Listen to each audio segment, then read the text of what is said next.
Hello, my name is Emily, and I am a student of English literature. This is my story, and I want to share it with you. I want to tell you about my life in London and about my amazing teacher. You can read my story and learn English along with me. It was a beautiful summer day, and I was traveling on a train. Two women were sitting across from me. They were speaking English, but I didn't understand much. I was a beginner in English and didn't know many words. I decided to speak to them and use some basic English phrases. They understood what I wanted to say, and it made me feel happy. I told them that I wanted to learn English. The women told me they were from the UK and were returning home from a conference. Our conversation lasted for about 10 minutes. When we reached my station, I said goodbye. The women gave me their contact details and invited me to visit them in England. I thanked them, and we parted ways.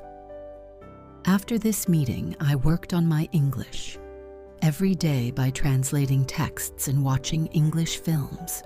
6 months later, my English had improved significantly. However, I still wanted to learn more, so I decided to go to London. When I arrived in London, I joined a school. My first lesson was on a Monday, and I met my teacher and fellow students.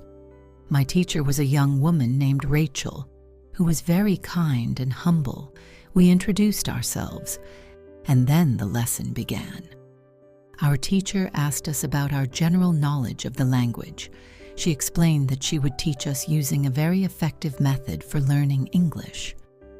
This method was simple, but powerful. No textbooks, just using English in our daily lives. It was perfect for me since textbooks confused me. During the class, we talked about what is most important when learning a new language. Our teacher emphasized that language is a tool for communication, a way to express our ideas and thoughts. She told us that the best way to learn a language is by using it to communicate with others. And that's exactly what we would be doing in our course. We would speak English frequently to practice it. Many students try to memorize new words and study grammar rules, but they don't use English to speak. There's a big difference between studying about the language and using it. Of course, learning vocabulary and grammar is important, but practicing them daily is the key. I loved the method Rachel was teaching us, and I felt it was very effective. On Tuesday, I went back to school, and one of the students asked an interesting question.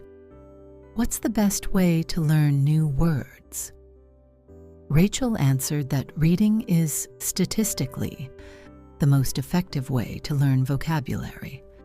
People who read learn twice as fast as those who don't. She advised us to read for at least 30 minutes every day, and to choose books that we enjoyed. If you come across a word you don't understand, Rachel suggested using a dictionary to look it up. The meaning would stick in your mind, and you'd be able to recall it easily later. Reading also helps you see how words are connected, which is essential for understanding grammar. Later, we discussed job opportunities in England. I was excited because I wanted to find a job after school. I asked around, and my classmates told me about job centers that offer student-friendly jobs.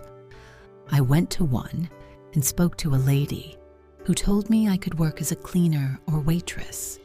Although I had no experience, she said my English was good enough for the job. I was happy to start my job on Thursday, where I could practice English while working. On Wednesday, one of the students, named David, who was from South Korea, said he had a problem with pronunciation. He had been reading and watching English films, but speaking was still challenging for him. Rachel shared a technique called shadowing, where you listen to a recording and repeat what you hear, mimicking the pronunciation. It's a simple but effective way to improve pronunciation. I practiced shadowing for a few minutes, and I could already feel the improvement. Later, I learned about another technique called thinking aloud. Our teacher explained that this technique involves thinking in English and saying it out loud. It may seem strange, but it helps make speaking feel more natural. As the days passed, I practiced all the techniques Rachel had taught us. I was becoming more confident in my speaking, and I felt excited about my progress. I had learned how to improve my vocabulary, pronunciation, and fluency in English, and I was ready to take on the world.